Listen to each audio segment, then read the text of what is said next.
La radio es un elemento que nos transporta a nuestra memoria. Radio INA. Una ventana entre la historia, la antropología, nuestra magia y tu frecuencia.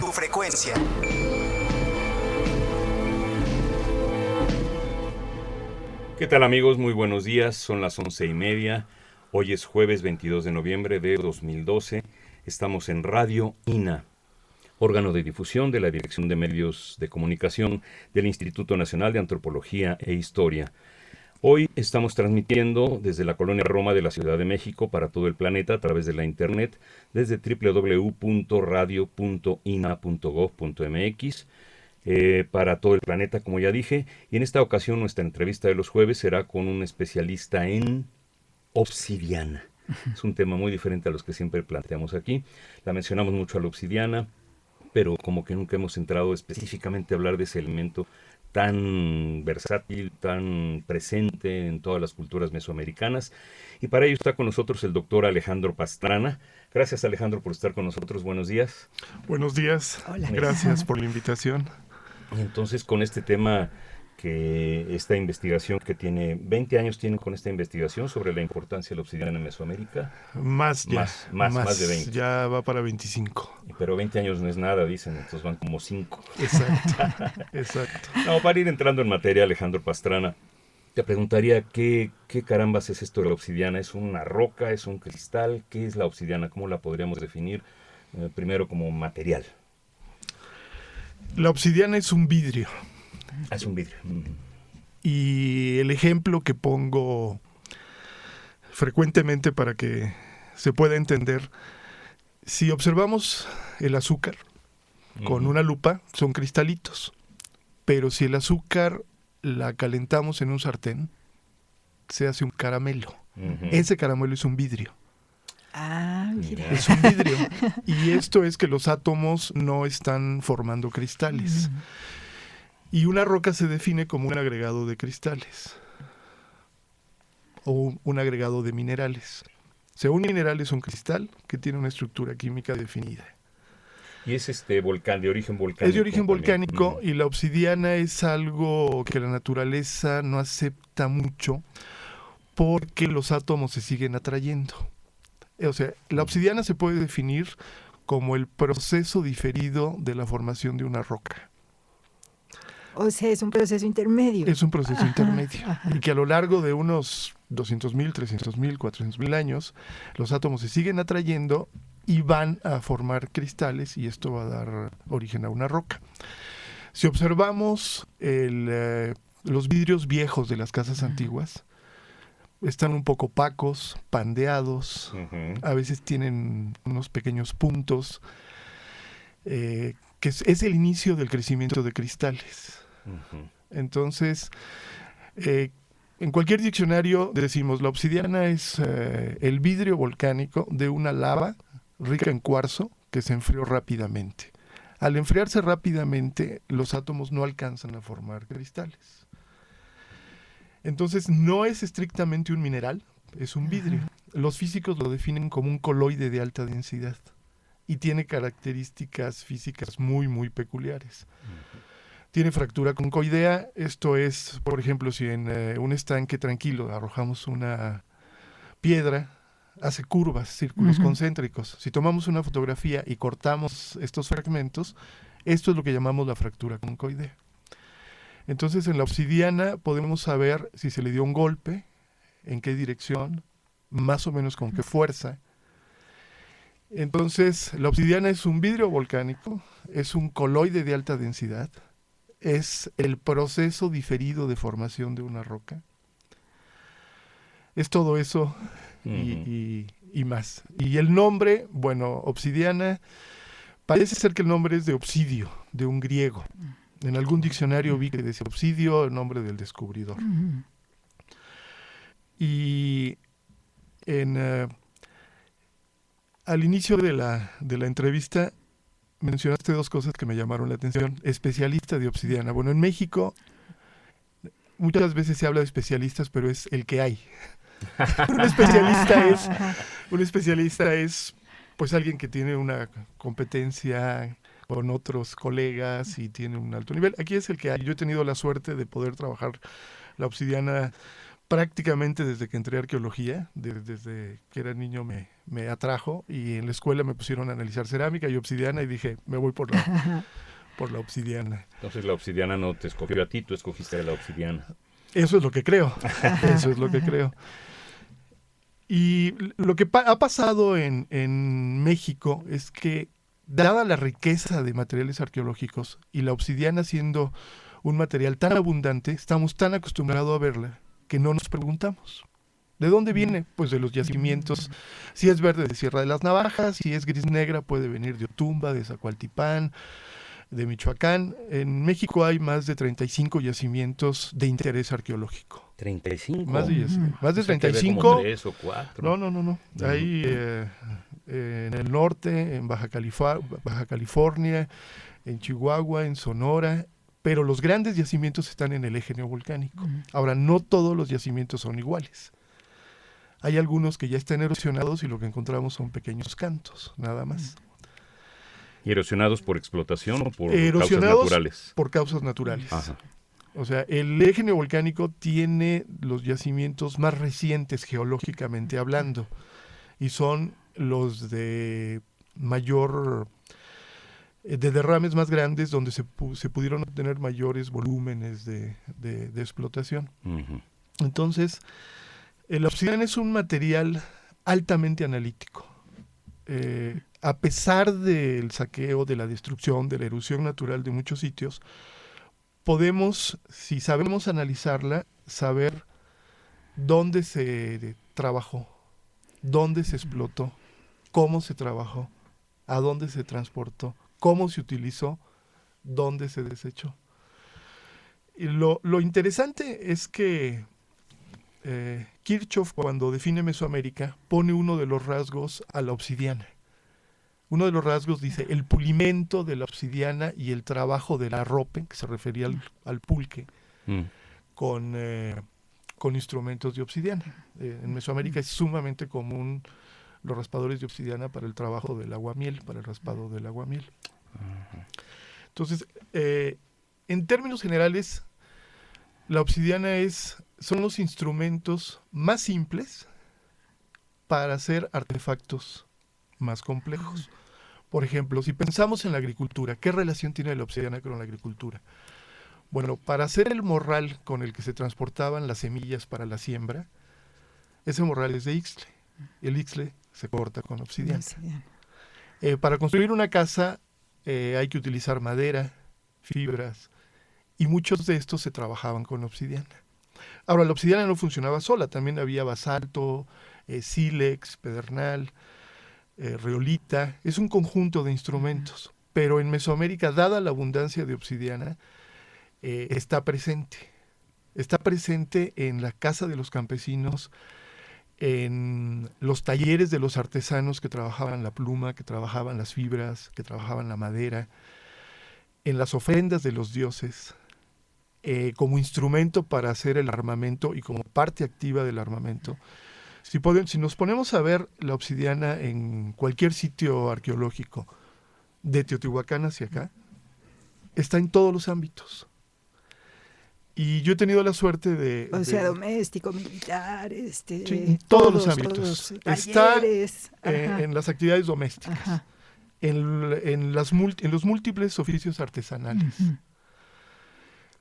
en el armamento, en el comercio, como parte de la vestimenta de los dirigentes. O sea, de ornato. El concepto de ornato es más de vanidad y de nuestros días, ¿no? Es parte de la vestimenta, que es un lenguaje. Por ejemplo, los militares tenían grandes tocados, parte del armamento defensivo y ofensivo. También había un simbolismo donde se utilizaba la obsidiana. Hay relatos en las fuentes donde dicen, y aquel tequigua que era muy valeroso y tomaba 3 cautivos de Tlaxcala que eran muy bravos, tenía en el tocado un cuchillo plateado, pegado. Y aquel que había capturado 5 de Huejotzingo tenía uno dorado. Pero la gran distribución de obsidiana en Mesoamérica la inicia Teotihuacán. Antes de distribución, pasar sí. a Teotihuacán, yo quería preguntarte una cosa, ahora que describías sus características. ¿Este hecho de que sea un vidrio es lo que la hace tan filosa? Exacto. O sea, es el material natural que tiene la fractura más aguda en la naturaleza. Ajá. Y también es de muy baja fricción. Por eso corta, como decían los españoles, corta dulcemente. Se corta uno sin darse cuenta. ¿Qué significa que sea de baja fricción? Por ejemplo, una punta de flecha de metal y una punta de flecha de obsidiana, tirada con la misma fuerza, penetra más la obsidiana, porque tiene menos fricción. Tiene una dureza de 5.5 a 6 en la escala de Mohs, que es una escala relativa. Es más o menos la dureza del vidrio. Un metal fino, un metal suizo, un acero raya a la obsidiana. Pero hay que tener cuidado. Es dura, pero es frágil. Y no es muy tenaz. Ay, qué bonitos términos. Ese es otro describirlo. concepto. Muy Ajá, humano. ¿qué significa eso? La tenacidad es como la resistencia a la deformación. O sea, se fractura antes de deformarse. fácilmente. Porque la elasticidad es otra característica. propiedad, ¿no? Entonces, bueno, tenemos que la obsidiana está como el instrumento más simple, como el armamento, como el simbolismo, pero a la vez es el espejo de Tezcatlipoca. Bueno, sabemos que el espejo es un concepto arquetípico sumamente complejo.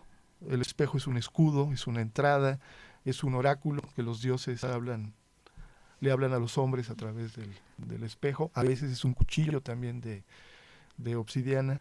También está en la medicina.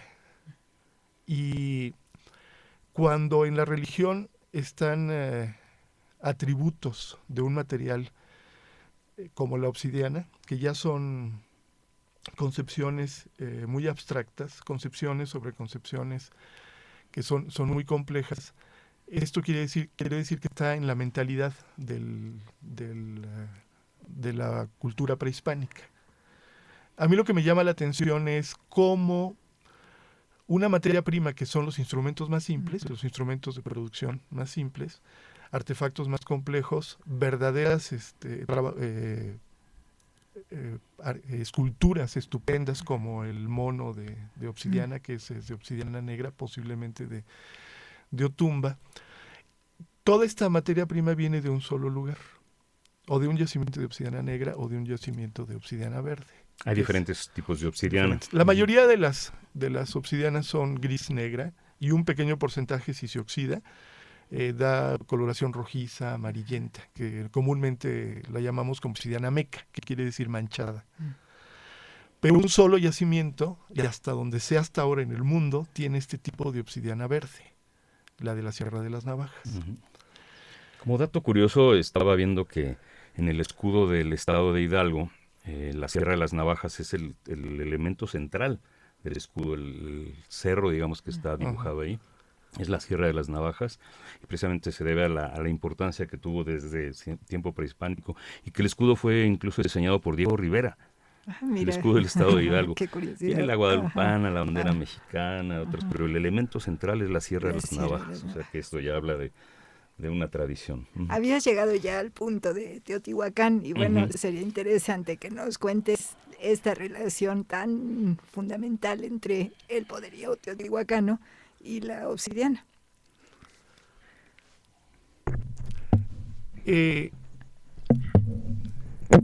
Teotihuacán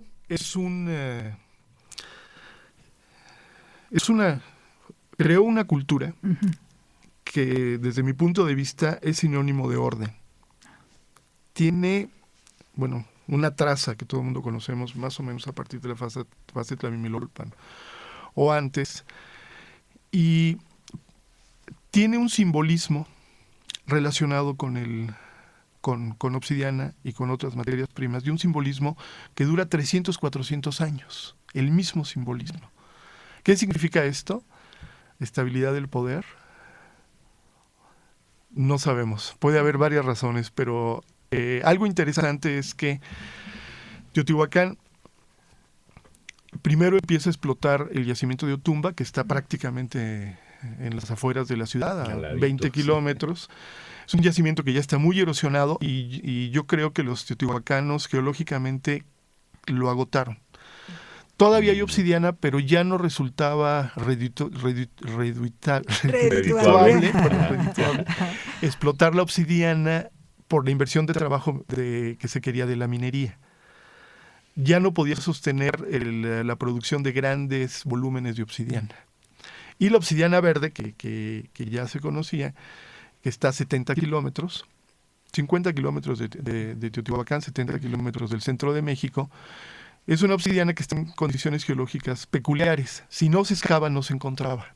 Entonces, la obsidiana verde habría que hacer minería profunda, en algunos casos minería a cielo abierto, pero en pocos lugares, para mantener una producción regular, de un suministro regular que requería Teotihuacán, necesitó desarrollar una minería profunda.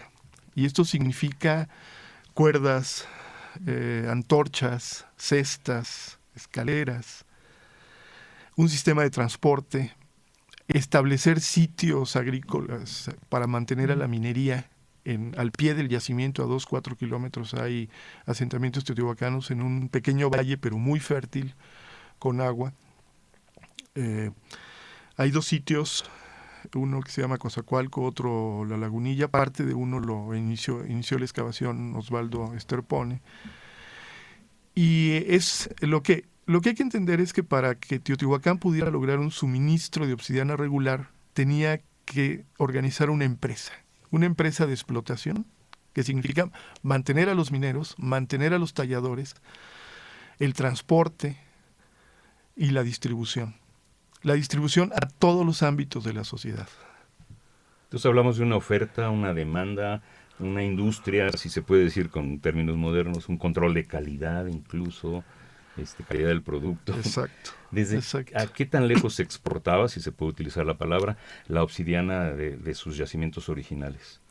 Bueno, como simbolismo, como parte de la parafernalia de los militares, hay obsidiana de Teotihuacán con otros elementos culturales teotihuacanos en Tikal, en Guatemala, en Caminaljuyú, en Valberta, en otro sitio en la provincia de Escuintla, en Izapa.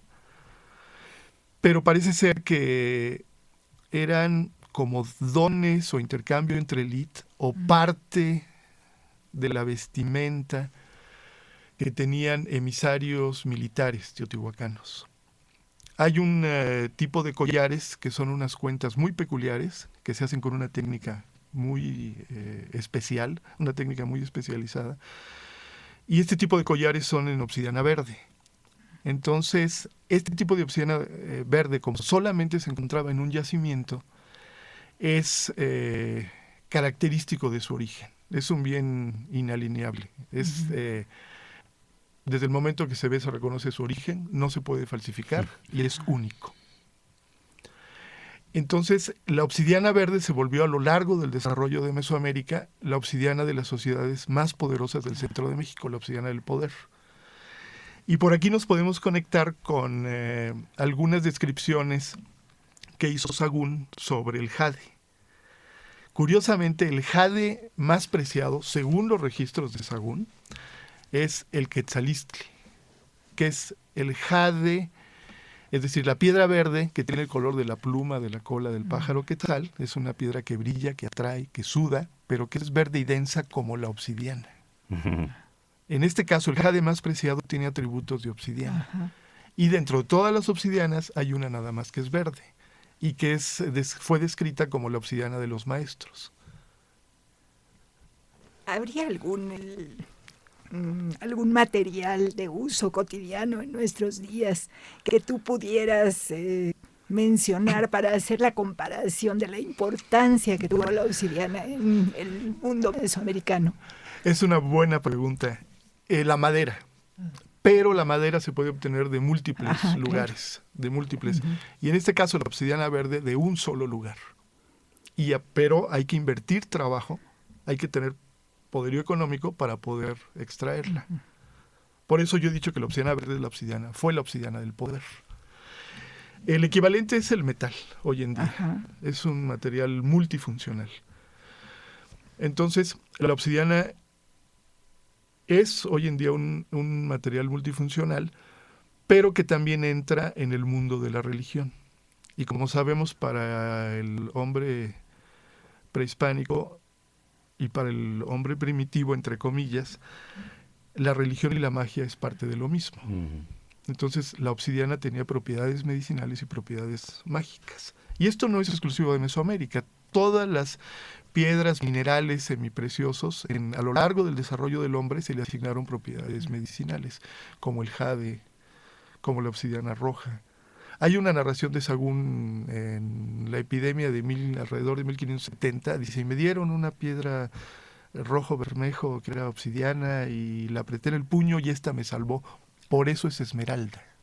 Ay, mira, qué interesante. Lo dice Sagún. Sagún. Ajá. O sea, los españoles también tenían sus creencias. Y bueno, allá viene también la piedra de rayo, que ese es otro tema, las concepciones del origen de la obsidiana. Y en el desarrollo de todas las culturas hay concepciones arquetípicas sobre el oro, sobre la obsidiana, sobre el pedernal, sobre el jade, y se les asigna en muchos casos un origen celeste. Es el cabello de los dioses, son secreciones de los dioses, es el rayo, y en muchos casos es el rayo celeste masculino. Mircea Eliade dice uraniano, que penetra la tierra, la matriz femenina. Y desde mi punto de vista yo he llegado a la conclusión que la concepción que tenían los prehispánicos del origen de la obsidiana no lo asociaban al volcán, lo asociaban al rayo, la piedra de rayo. Incluso hoy en día yo he encontrado en lugares que geológicamente no hay obsidiana, fragmentos de obsidiana, le pregunto a la gente, a los campesinos, ¿y esta piedra de dónde viene? Me han dicho que es desde pluma de sopilote, las navajitas que se convirtió, hasta piedra de rayo. Y me han dicho, en los árboles que les cayó un rayo, si se escarba abajo, hay obsidiana. Si estos árboles están en suelos que tienen mucha arena de sílice, los rayos funden el sílice y forman un vidrio muy similar a la obsidiana que se llaman fulgoritas. Pero también los impactos meteóricos, si caen en suelos que tienen alto contenido de sílice, forman las tectitas, que son vidrios. Y también el hombre a lo largo de su historia, cuando encontró estos materiales, los utilizó para hacer artefactos. Hay artefactos arqueológicos de tectitas, de fulgoritas, y son muy similares a la obsidiana. Yo creo que en la mentalidad prehispánica, este tipo de vidrios formados por los rayos o por impactos meteóricos caían bajo la misma concepción. Pero también el hielo. El hielo es una obsidiana helada, que es la obsidiana del castigo. Ahora, geológicamente, el hielo es una roca. No es un vidrio. Tiene cristales. El hielo es cristalino. Esta concepción que nos dices es el pensamiento que se tenía en tiempos prehispánicos sobre el hielo, pues. Sobre el hielo. Sí, sé que estamos hablando en desorden, pero eso es lo maravilloso de la obsidiana, que podemos hablar desde el punto de vista físico, desde el punto de vista mágico, desde el punto de vista del origen, desde el punto de vista de las propiedades curativas, y todo coincide con una misma materia prima. Entonces, parte del misterio es cómo una misma materia prima multifuncional, polivalente, que está en el instrumento más sencillo que usa el campesino y está como atributo de los dioses. Además hay concepciones en el inframundo de obsidiana también. Hay uno de los niveles donde el aire frío corta como navajas de obsidiana. Hay otro nivel donde las esquinas son lajas de obsidiana. Entonces está en el inframundo, está en el cielo, está en todos lados. Dice aquí que con base en el análisis de los códices vaticano, latino y florentino, Alfredo López Austin concluyó que, de acuerdo con la mitología mexica, el octavo de los niveles que componen el espacio celeste tiene esquinas de lajas de obsidiana. Sí, es uno de los niveles. Nos decías entonces hace un momento que la obsidiana es la piedra del poder en Mesoamérica, en el México prehispánico. Vamos a hablar del vidrio del poder. Del vidrio, del del exacto, poder. el vidrio del poder. Ahora, ese vidrio del poder, ¿cómo fue controlado? Nos hablabas Ahí pues de la es. explotación teotihuacana. ¿Qué pasa con esto? Cuando yo empecé a estudiar la obsidiana y empecé a estudiar los yacimientos, cuando inicié mi proyecto tuve la suerte de recorrer la mayoría de los yacimientos de obsidiana en Mesoamérica. Y mi primera conclusión fue que son muy diferentes. Diferentes geológicamente, diferentes en condiciones de explotación. O sea, las características de acceso, la forma de la materia prima, la calidad, las dimensiones son muy diferentes. Entonces, no cualquier cultura podría explotar cualquier yacimiento. ¿Qué significa esto? Que hay yacimientos que no tienen geológicamente los volúmenes ni la calidad para suministrar la obsidiana que requería una sociedad, por ejemplo, un estado.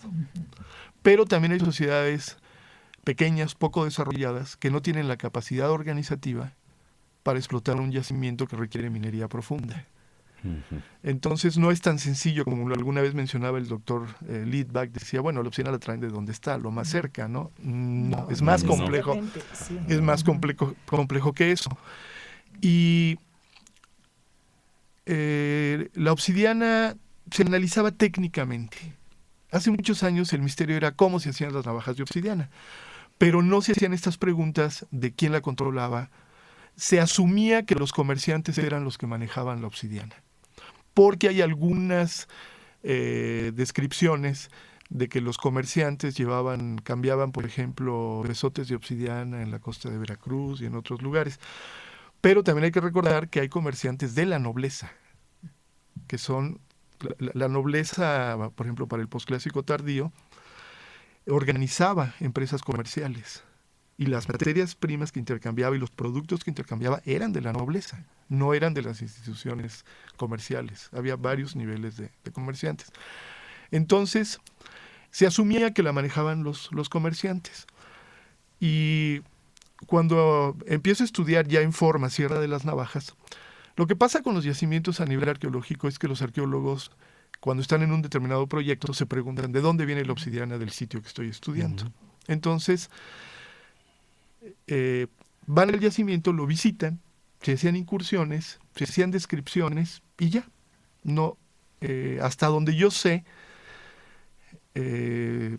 soy el primero que hace un proyecto en forma sobre el yacimiento de obsidiana de la Sierra de las Navajas. Trabajé un tiempo en el Pico de Orizaba, hice recorridos en Otumba, recorrí algunos yacimientos de Michoacán, pero en esa época sale publicado un artículo de Thomas Charlton y Mike Spence que dice la secuencia de explotación de los yacimientos importantes tiene que ver con el desarrollo de Mesoamérica. Es decir, la estabilidad del poder, la estabilidad de la sociedad se traduce en la estabilidad de los sistemas de explotación y distribución de la obsidiana. Cuando se rompe el sistema de explotación, cuando cae Teotihuacán, se rompe un sistema. Entonces, la historia de la secuencia de explotación de los principales yacimientos es un registro de la estabilidad del poder en Mesoamérica. Y también, bueno, no hay que olvidar Michoacán, que tiene yacimientos impresionantes, yacimientos geológicamente muy ricos, de muy buena calidad. ¿En dónde? En Michoacán. Occidente. Sí. Occidente es otro reino de la obsidiana que hay que estudiar y que ahí afortunadamente ya se empieza a estudiar. Entonces, con esta, Thomas Charlton y Spence lo que dicen, hay que hacer estudios geoarqueológicos de los yacimientos.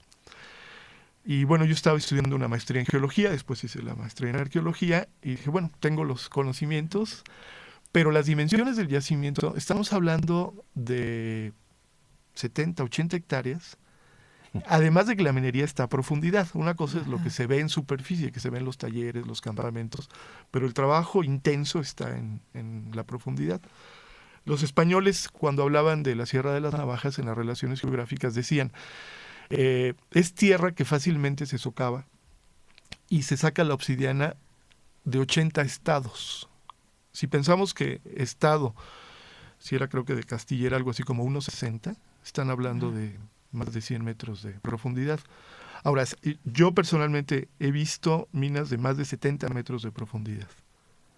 Entonces, se requiere un trabajo especializado que nada más se aprende en ese lugar y que tiene que ser soportado. Ahí se genera una división del trabajo.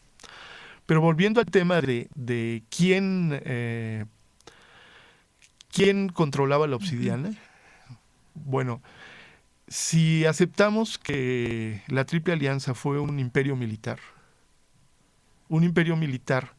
no puede dejar en manos de los comerciantes el suministro de obsidiana. Además sabemos que había conflictos entre las instituciones militares y las instituciones comerciales.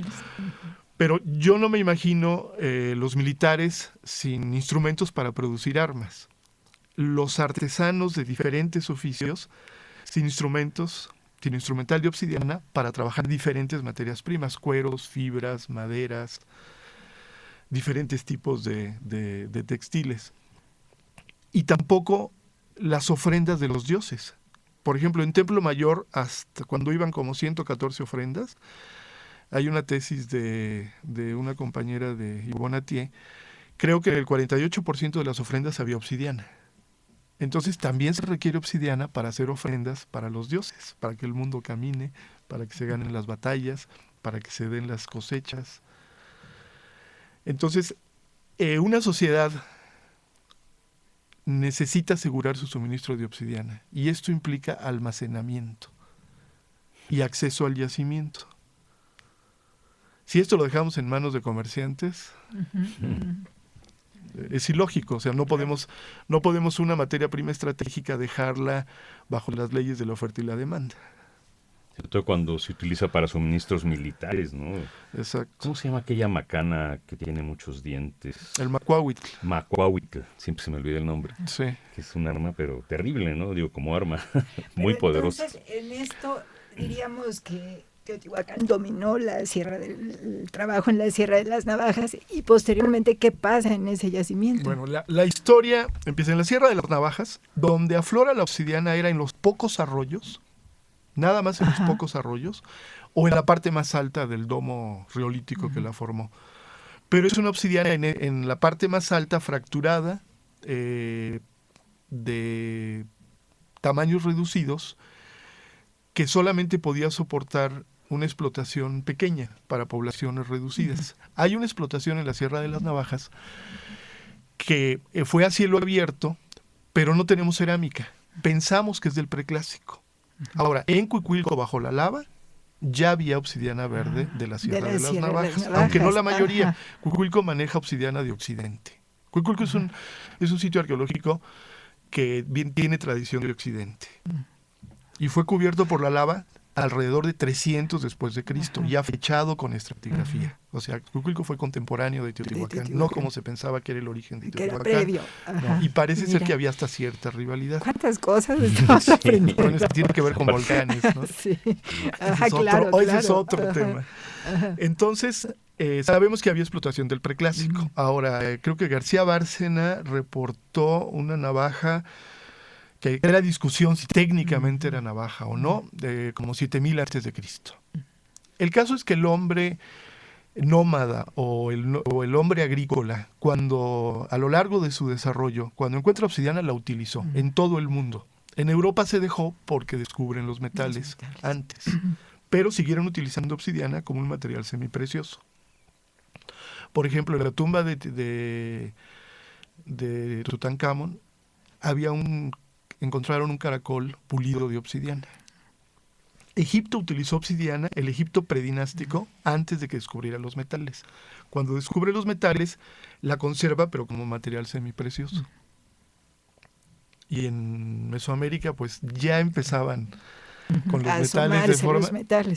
Pero es tan multifuncional y tan abundante la obsidiana que se utilizó. No sé. ¿Cómo trabajaban la obsidiana si no había metales? Se me hace muy... Porque es frágil. Porque es frágil. Que se quiebra puedes golpear. Exacto. Si uno golpea en el ángulo y en la posición adecuada, se puede predecir dónde va a ser la fractura. Ujú. También se puede hacer por presión. Ese es otro tema. Ver trabajar obsidiana es maravilloso. Ujú. Y afortunadamente los colegas que trabajamos lítica no nos peleamos tanto y estamos en la etapa de aportar información, de sumar información. Entonces hay como una especie de estirpe de talladores. Desgraciadamente en México hay somos muy pocos, a pesar de que tenemos tanta obsidiana. Mis colegas talladores, bueno, pues son John Clark, que es americano, Ujú. Ken Hert, que es americano, Mike Spencer es un estudioso, aunque no talla, Jim Woods, Titmus, que murió hace 2 o 3 años, Jack Tixier, Jack Pellegrin, y he tenido la suerte de estar con ellos en el yacimiento y tallar obsidiana. Y Ya cada tú sabes obsidiana, tallar. sí, Ajá. sí, no soy muy buen tallador, pero mis navajas son pequeñas y chuecas, pero hago navajas y es importante reproducir Claro. las técnicas para ver qué desechos quedan, qué muestras quedan, qué tipo de lascas se van desprendiendo, cuál es la de buena calidad, cuál no. Para el tallador algo importante es el sonido.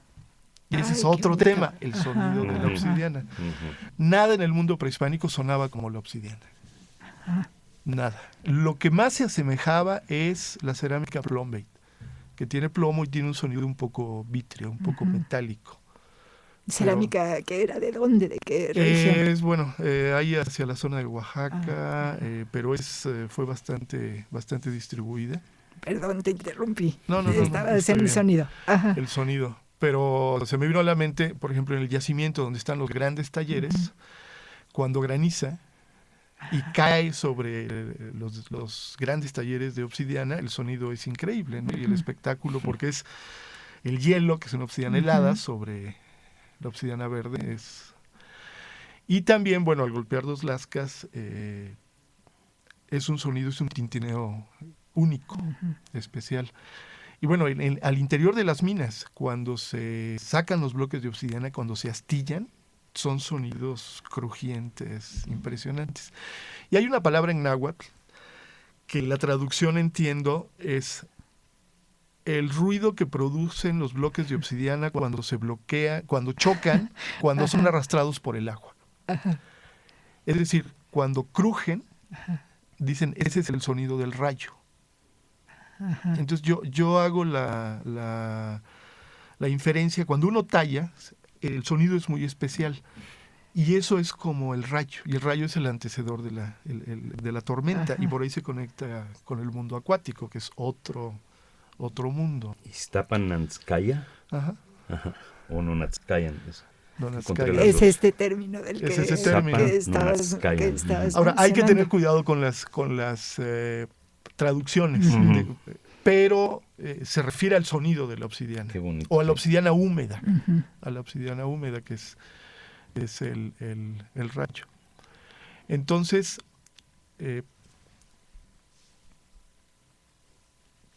sintetizando, la obsidiana es un vidrio volcánico que se enfrió de una lava rica en sílice, en óxido de sílice y aluminio, arriba del 70%, pero no todos los volcanes que tienen esta composición formaron obsidiana. Ese es un misterio. He estado con varios vulcanólogos tratando de entender por qué unos yacimientos formaron obsidiana y otros no. Tuve la suerte de estar recientemente en Lipari, en una de las islas Eolias, donde hay un yacimiento de obsidiana que fue utilizada en época prehistórica, y después por el metal ya los griegos y los romanos ya no la utilizaron. Y es diferente las condiciones de formación. Ahora, en ninguna parte del mundo, hasta donde yo sé, se utilizó la obsidiana y se explotó tanto como en Mesoamérica. Mesoamérica. Regresando al escudo de Hidalgo, Yo pienso que el águila debería estar parada sobre un núcleo de obsidiana. Ay, qué bonito, sí. Que muy probablemente era una unidad de intercambio, ¿no? El núcleo de obsidiana. En ninguna parte del mundo la obsidiana se utilizó cuantitativamente, cualitativamente, a nivel productivo, a nivel religioso, a nivel bélico, a nivel comercial, como en Mesoamérica. Es uno de los elementos básicos de Mesoamérica. La pregunta que nos están haciendo desde afuera, y por eso volteábamos, es más o menos la siguiente. Si es cierto que actualmente se utilizan cuchillas de obsidiana en cirugía cardíaca y oftálmica, porque es un filo más preciso, pues más delgado más que el delgado. acero. Uh-huh. Sí, pero es muy frágil. La obsidiana pierde el filo muy rápido, por eso se utilizaba tanto. O sea, por eso era tan necesaria. Exacto, se utilizaba. El acero es mucho más duradero y se puede afilar. Una navaja ya no se puede afilar. Se puede retocar, pero ya no puede volver. El filo original, cuando se hace la fractura, es único. Ahora hay gente que dice que es molecular. Yo no estoy de acuerdo. No es molecular. Lo veo en el microscopio. No, es una fractura muy aguda y termina en pequeñas fracturas.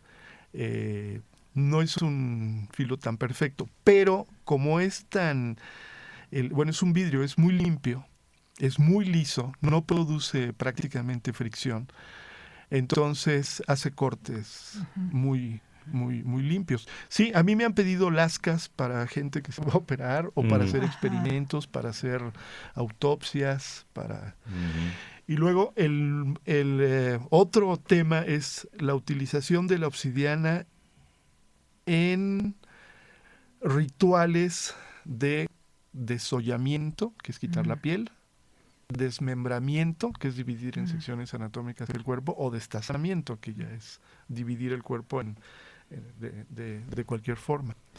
También hemos estudiado las marcas que dejaron las navajas. O sea, esto en los rituales prehispánicos de como el zompantli. Y lo que pasaba con Xipetote. Exacto.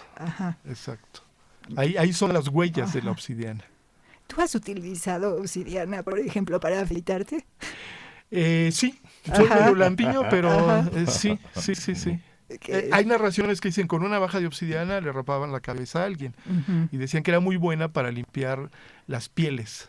Ya en época colonial decían para limpiar la cerda, el cuero de los cerdos, lo raspaban con obsidiana, porque la obsidiana sirve para perforar, sirve para cortar, sirve para penetrar por impacto, sirve para raspar. Sabiéndola utilizar es multifuncional. Nos decías hace un rato de los bloques. ¿Qué tamaño puede llegar a tener un bloque de obsidiana? Bueno, depende del yacimiento, pero los más grandes que yo he visto están arriba de 1 tonelada. Wow. O sea, son bloques de 2,5 metros por 1 metro de ancho.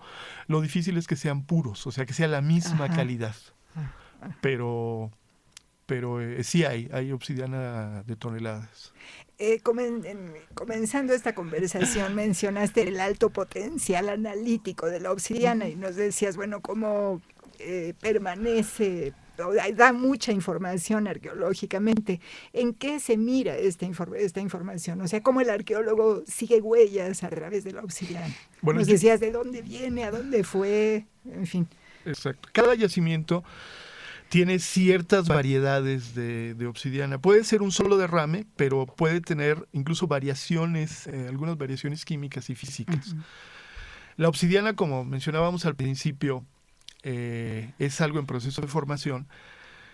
Si la observamos en un yacimiento, tiene capas opacas, que es un mineral que se forma por la absorción de agua, que se llama perlita, pero pueden ser cafés, rugosos, grises, oxidados. Esto hay que quitarlo. El córtex, exacto. Y hay varios tipos de córtex, esto depende de la forma del derrame. Cuando encontramos en un sitio arqueológico restos de córtex, sabemos que el yacimiento está cercano. Porque la obsidiana es muy pesada, pesa 3 o 4 veces el agua. Entonces, en el yacimiento se explotaba, ya sea minería profunda, minería a cielo abierto, recolección, hay yacimientos que la obsidiana aflora en superficie y se descorteza, se selecciona la de mejor calidad para no cargar peso muerto y ahí se hace la primera etapa de talla. Normalmente se forman núcleos o preformas. Estos se transportan a los centros de población. Dependiendo el grado de desarrollo de la cultura, por ejemplo, vamos a hablar de Teotihuacán. Los mineros teotihuacanos eran gente especializada en la minería profunda. Continúa. Que también requerían su propio instrumental. Y ellos hacían su propio instrumental y buena parte lo hacían con obsidiana. Al interior de las minas, en el caso de la Sierra de las Navajas, fue un derrame de obsidiana que tuvo varias explosiones, tuvo erosión y se encuentra fracturada. No se encuentra el derrame continuo. Es decir, no todas las minas encuentran los volúmenes de obsidiana que pretenden. Hay minas que no encontraron obsidiana. Eso significa que hay que invertir mucho trabajo para asegurar cierto volumen. Se encuentran los bloques de obsidiana de diferente tamaño, de diferente calidad, todos verdes, verde dorado, verde transparente, verde opaco, verde atigrado. A veces hay una parte cafetosa, a veces hay una parte rosada, según la proporción de agua. Y se encuentran en una matriz de pómex y de ceniza volcánica y de riolita. Entonces hay que excavar alrededor para sacar los bloques. Esos bloques hay que comprobar que tienen buena calidad y los partían más o menos en fragmentos de 25 kilos para poderlos subir a la superficie. A veces había que subirlos 50 metros. Ya en la superficie pasaban a los talleres. Y en los talleres hacían núcleos para navajas, núcleos para lascas, para puntas bifaciales que les llamamos, núcleos para lascas para raspadores y formas especiales, por ejemplo para espejos, para grandes cuchillos. Pero eso depende de cómo se encuentra la materia prima. Los teotihuacanos también trabajaban instrumentos, armas y objetos religiosos en el yacimiento. En la época de Teotihuacán, el yacimiento de la Sierra de las Navajas era territorio teotihuacano. Y a lo largo del tiempo hicieron un centro artesanal. Es decir, en vez de estar llevando tanta obsidiana a Teotihuacán, llevaron trabajadores al yacimiento para utilizar la obsidiana en el yacimiento y producir objetos de madera. En el yacimiento es un bosque que por suerte todavía se conserva, donde hay plumas, resinas, varios tipos de madera, y en las tierras bajas hay maguey, fibras. Posiblemente hacían armas o componentes de armas. Tenemos gran cantidad de instrumentos usados. Bueno, regresando a la pregunta, en el yacimiento tenemos córtex, la obsidiana de mala calidad, los desechos. Los materiales parcialmente trabajados o, dependiendo del sistema, o terminados, se transportan a los centros de población. Los materiales parcialmente trabajados, los núcleos, las preformas, se continuaban trabajando pero por manos de otros especialistas. Pero todos sabían qué era lo que se tenía que hacer. Y muchas veces el Estado produce símbolos. Hay un artículo salió recientemente de David Carvalho, donde sobre la obsidiana de Teotihuacán, y les llama de manera muy interesante, símbolos del poder. Hay cuchillos curvos que están asociados con la extracción y hay muchas representaciones de cómo estaba atravesado el corazón por estos cuchillos. Hay siluetas que los arqueólogos les llaman excéntricos, pero yo los prefiero llamar siluetas. Son siluetas bifaciales o monofaciales, esas son características técnicas. Muchas veces son de jaguares, hay de hombres, a veces puede haber de perros. Esas siluetas quizás se cosían en la ropa o se ponían en los cetros, y este tipo de siluetas funcionaron 300, 400 años sin cambiar. Sin modificación. Ajá. Y bueno, las grandes navajas de 24, 25 centímetros, que son realmente artefactos de virtuosos. O sea, hacer una navaja de esas dimensiones se requiere toda una vida de especialización, ¿no?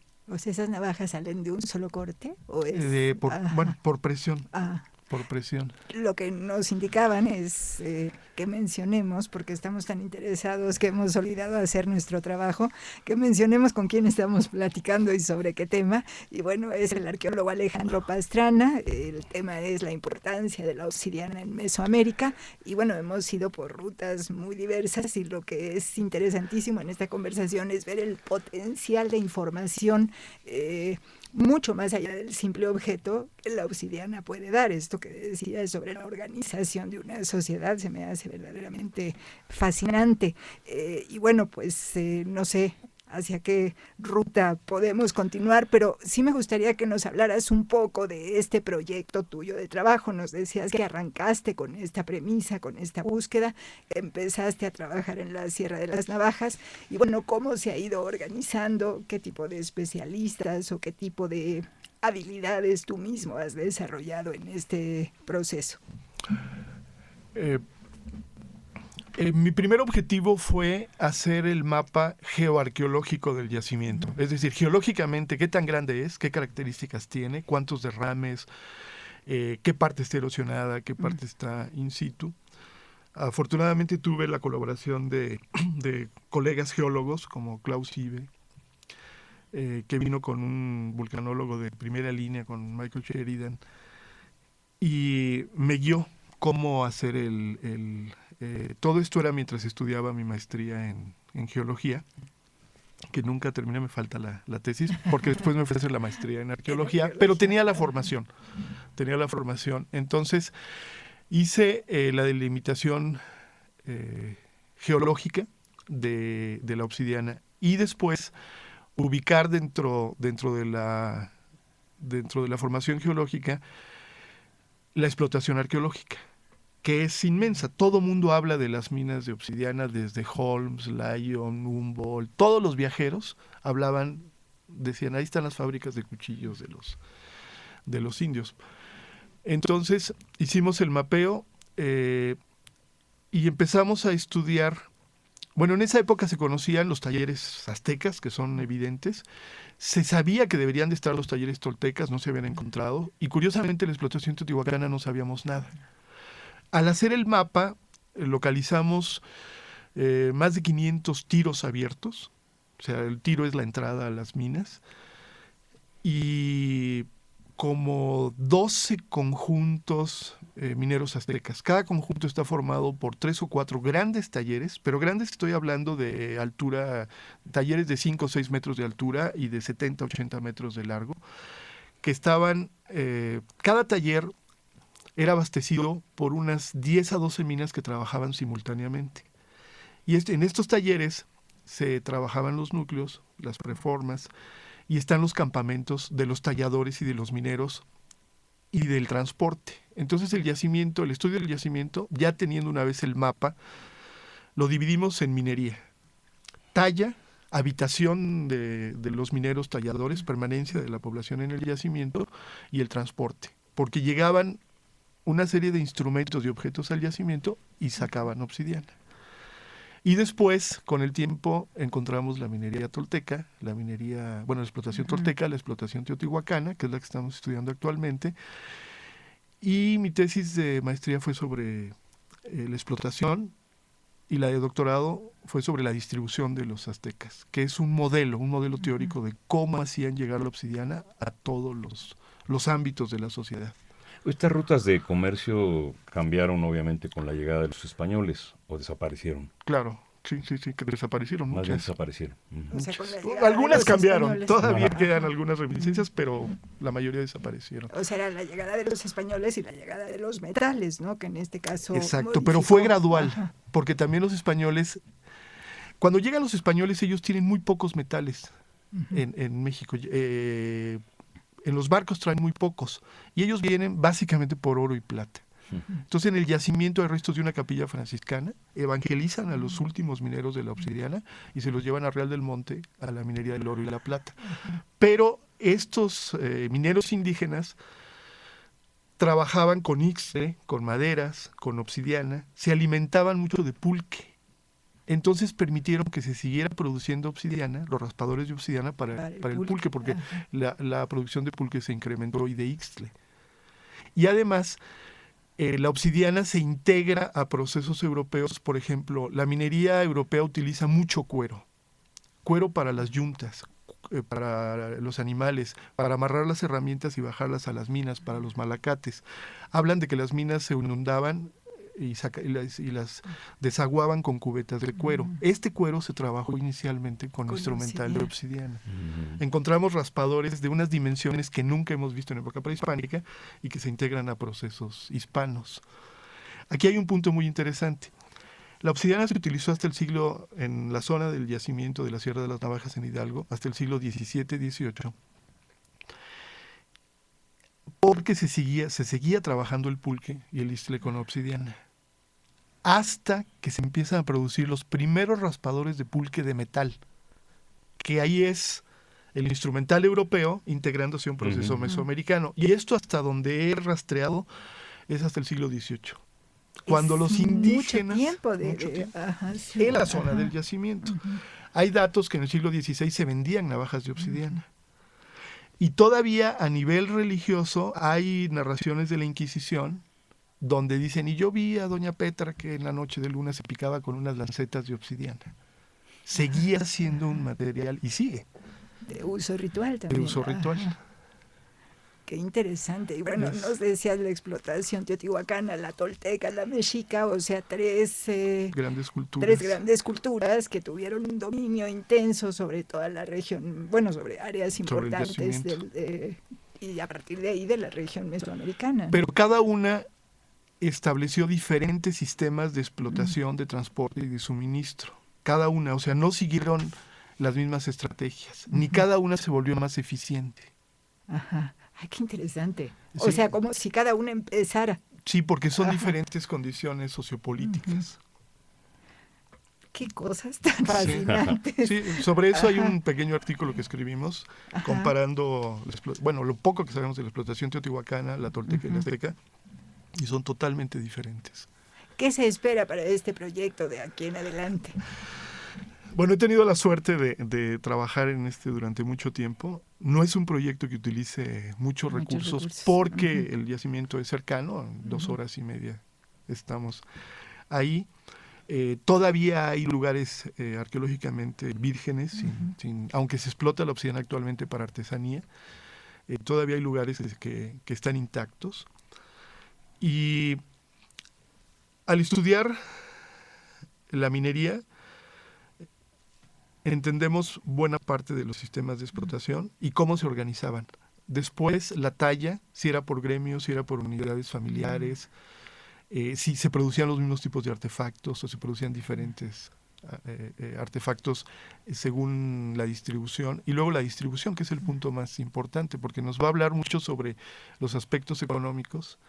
O sea, al estudiar la distribución de obsidiana de una sociedad, es una especie de radiografía de los aspectos económicos, productivos, de los aspectos religiosos donde se utiliza la obsidiana y de los aspectos curativos mágicos. Os estás entrando a rutas muy diferentes para el conocimiento de una sociedad. Exacto. La misma materia prima sigue diferentes canales. Hay objetos que son de distribución restringida. Un espejo de obsidiana no lo puede utilizar cualquier gente.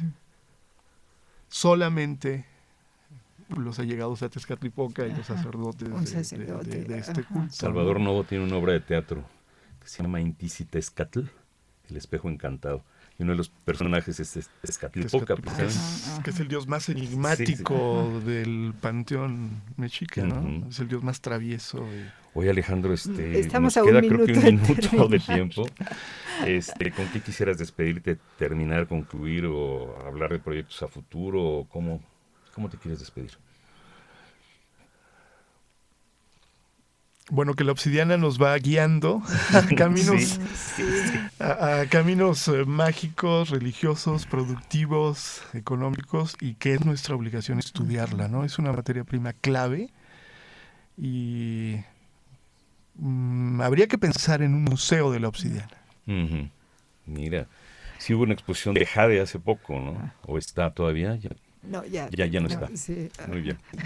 Pues Pero ha sido bueno. realmente fascinante todo esto que nos has comentado y mil gracias, Alejandro Pastrana, por esta conversación. Muy bien, estuvimos en esta entrevista Pedro Francisco Sánchez Nava, José Alberto López Guario, Luis Alberto López Guario, que Guario, coordinan estas claro, invitaciones. Gabriela Marentes, Ajá. Evanibaldo Morales, Ulises Gama, Lauro Gaspar, Yurira Contreras. Perdón por la voz que ya se está yendo, ya regresará. Y un servidor, Juan Stack, y platicamos con Alejandro Pastrana sobre la obsidiana. Muchas gracias, Alejandro. Mil gracias, Alejandro. Gracias Hasta a ustedes. pronto. Buenas tardes.